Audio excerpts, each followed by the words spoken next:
ஐயனார் துணையில அடுத்து என்ன நடக்க போகுதுன்னு வாங்க பார்க்கலாம். ஏற்கனவே சேரனுக்கு பார்த்த பொண்ண சோழனும் நிலாவும் போய் பார்த்துட்டு வர்றாங்க. அங்கே வந்து அவங்க எல்லா விஷயத்தையும் சொல்லிடுறாங்க.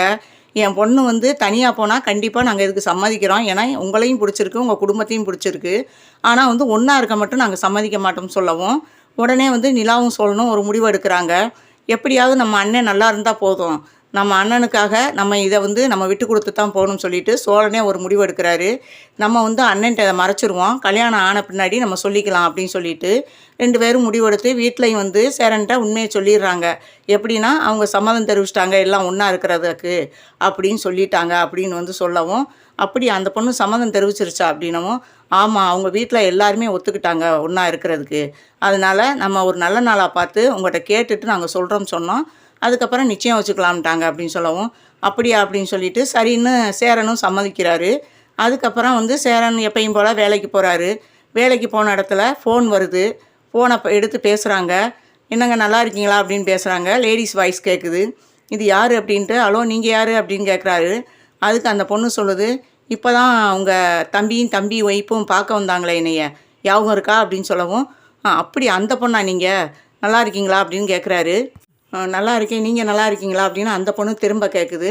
நல்லா இருக்கேன் அப்படின்னு சொல்லவும், என்ன திடீர்னு ஃபோனு அப்படின்னவும், இல்லைங்க நான் வந்து உங்கள்கிட்ட தனியாக பேசணும் அப்படின்னவும், இதில் என்னங்க தனியாக பேசுகிறதுக்கு, அதான் பெரியவங்க எல்லோரும் பேசி எல்லாம் முடிவு சொல்லிட்டாங்கல்ல அப்படின்னவும், இல்லை இல்லை கல்யாணத்துக்கு முன்னாடி உங்கள்கிட்ட நான் வந்து தனியாக பேசணும், மனம் விட்டு பேசணும், பர்சனலாக பேசணும் அப்படிங்கிறாங்க. அப்படியா அப்படின்னு சொல்லிட்டு, பார்க்குக்கு வர முடியுமா அப்படின்னு கேட்குறாங்க. சரி வர்றேன் அப்படின்னு சொல்லிட்டு இவரும் வந்து வேலை முடிஞ்சதும் வர்றாரு. வந்துட்டு 2 பேரும் பார்க்கில் உட்காந்து பேச ஆரம்பிக்கிறாங்க. அப்போ வந்து அந்த பொண்ணு கேட்குறாங்க, எப்படி அன்னைக்கு வந்து நீங்கள் வந்து தனி குடித்தனம் போகிறதுக்கு சம்மதிக்க மாட்டேன்னு சொன்னீங்க. ஆனால் இப்போ வந்து உங்கள் தம்பி ஒய்ஃப்கிட்ட சம்மதம்னு சொல்லியிருக்கீங்க.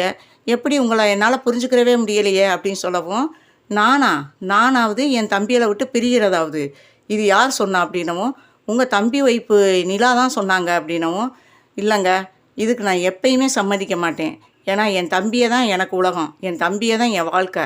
அப்படி இருக்கையில் நான் எப்படி என் தம்பியை விட்டு நான் தனியாக வருவேன், இதை எப்படி வந்து நீங்களும் எதிர்பார்க்கலாம் அப்படின்னு சொல்லவும், ஹலோ நாங்கள் ஒன்றும் எதிர்பார்க்கல, உங்கள் வீட்டில் தான் நீங்கள் தனியாக போகிறதாக அவங்க சொன்னாங்க, நிலாவும் சோழனும் சொன்னாங்க அப்படின்னு சொல்லவும், தயவுசெய்து வந்து இந்த பேச்சை இதோட நிப்பாட்டிக்கங்க, எனக்கு இதில் உடன்பாடு இல்லை, நான் வந்து எப்பயுமே என் தம்பிகளை விட்டு பிரிய மாட்டேன், தயவுசெய்து வந்து இதோட வந்து இந்த பேச்சை நிப்பாட்டிக்கலாம் அப்படிங்கிறாங்க. அப்போ அந்த பொண்ணு கேட்குறாங்க, இதுதான் உங்கள் முடிவா அப்படின்னவும், ஆமாம் இதுதான் என்னுடைய முடிவு அப்படின்னு சொல்லவும், நல்ல வேலை அதுக்காக தாங்க நான் வந்து தனியாக உங்களை கூப்பிட்டு பர்சனலாக பேசணும்னு சொன்னேன். இப்போ தனியாக பேசவும் உங்களுடைய உண்மையான குணம் தெரிஞ்சு போச்சு, நீங்கள் எப்பயுமே வந்து தம்பிகளை விட்டு பிரிய மாட்டீங்கன்னு தெரிஞ்சுக்கிட்டேன். ஆனால் ஒன்று சொல்கிறேங்க, இப்படி இருந்தீங்கன்னா இந்த ஜென்மத்தில் உங்களுக்கு கல்யாணம் நடக்காதுங்க அப்படிங்கிறாங்க அந்த பொண்ணு. பரவாயில்லைங்க கல்யாணம் நடக்கலைனாலும் பரவாயில்ல, நான் இப்படியே இருந்துட்டு போகிறேன், இந்த அட்வைஸை நீங்கள் கொடுக்க வேணாம் அப்படிங்கிறாங்க. என்னங்க இப்படி பேசுவீங்க நான் கொஞ்சம் கூட எதிர்பார்க்கல அப்படிங்கிறாங்க அந்த பொண்ணு. அதுக்கு இவர் சொல்கிறாரு, நானும் நீங்கள் இப்படி வந்து கேள்வி கேட்பீங்கன்னு நானும் எதிர்பார்க்கல, ஒன்று கேட்கட்டுமாண்ணா அப்படின்னு சேரன் கேட்குறாரு. சொல்லுங்க அப்படின்னும், இதே சூழ்நிலை வந்து உங்கள் வீட்டில் இருந்திருந்து உங்கள் வீட்டில் வந்து உங்கள் அண்ணன் மூத்தவராக இருந்து உங்கள் கூட பிறந்த தம்பியை 2 பேர் இருந்து நீங்கள் இருந்து அந்த பொண்ணு வீட்டுக்காரவங்க வந்து இப்படி தனியாக பொண்ணு கேட்டால் நீங்கள் சம்மதிப்பீங்களா, உங்கள் அம்மா அப்பா மனசு எவ்வளோ வேதனைப்படும் அப்படிங்கிறாங்க. அப்போ தான் அவங்க யோசிக்கிறாங்க, இல்லைங்க அதாவது வந்து எல்லாமே உங்களுக்கு வந்தால் தாங்க தெரியும், தயவுசெய்து இந்த இடத்த விட்டு நம்ம போயிடுறது பெட்ரு அப்படின்னு சொல்லிட்டு அவரும் எந்திரிச்சிறாரு. அந்த பொண்ணும் வேறு ஒன்றும் பேச முடியாமல் எந்திரிச்சு 2 பேருமே போயிடுறாங்க.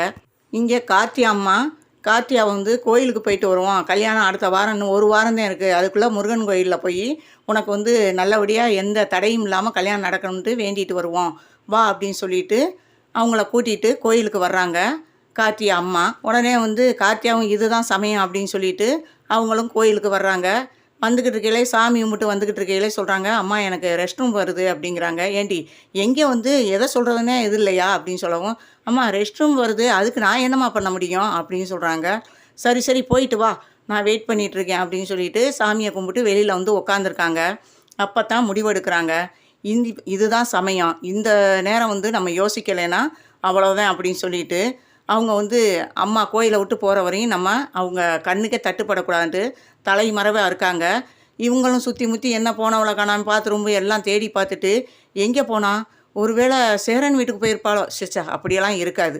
ஒருவேளை நம்ம வீட்டுக்கெல்லாம் போயிருக்கலாம். நம்மள தேடி பார்த்துட்டு போயிட்டாளோ? அப்படின்னு சொல்லிட்டு, முதல்ல வீட்டுக்கு போய் அவள பார்ப்போம் அப்படின்ட்டு வர்றாங்க. அதுதான் சமயம்னு சொல்லிட்டு, அவங்க சேரன் வீட்ட நோக்கி போய்க்கிட்டு இருக்காங்க கார்த்திகா. சேரன் வீட்டுக்கு போனதும், சேரன் மாமான்னு வாசல்ல நின்னு சத்தம் போடுறாங்க. அங்கே நிலாவும், சோழனும் வெளியில வர்றாங்க. "என்னங்க? இன்னும் என்னங்க உங்களுக்கு பிரச்சனை? உங்களுக்கு தான் நிச்சயதார்த்தம் முடிஞ்சு போச்சு. இப்ப எதுக்குங்க வந்தீங்க?" அப்படின்னு கேட்குறாங்க நிலா. "நிலா, நான் சொல்றத கொஞ்சம் புரிஞ்சுக்கங்க. உங்க கோவம் நியாயமானது தான். நான் இல்லைன்னு சொல்லல. ஆனா என்னுடைய ஃபீலிங்கையும் நீங்க புரிஞ்சுக்கிறணும்." அப்படின்னு சொல்லவும், "என்னங்க இப்படி நீங்க சொல்லி சொல்லி தாங்க ஒவ்வொரு டைமும் நாங்களும் ஏமாந்துட்டோம்." அப்படின்னு சொல்லி சோழனும் பேசுறாரு. "சத்தியமாங்க, இந்த முடிவுக்கு வந்து இனிமே நான் மாறவே மாட்டேங்க. இப்போ ஒரு முடிவோட தாங்க வந்திருக்கேன். சேரன் மாமாவை இந்த நிமிஷத்துல என் கழுத்துல தாலி கட்ட சொல்லுங்க." அப்படிங்கிறாப்புல. உடனே சேரன் உள்ள இருந்து வர்றாரு. வந்ததும் அவர் என்ன முடிவெடுக்க போறாருன்றத நம்ம வெயிட் பண்ணி பார்ப்போம்.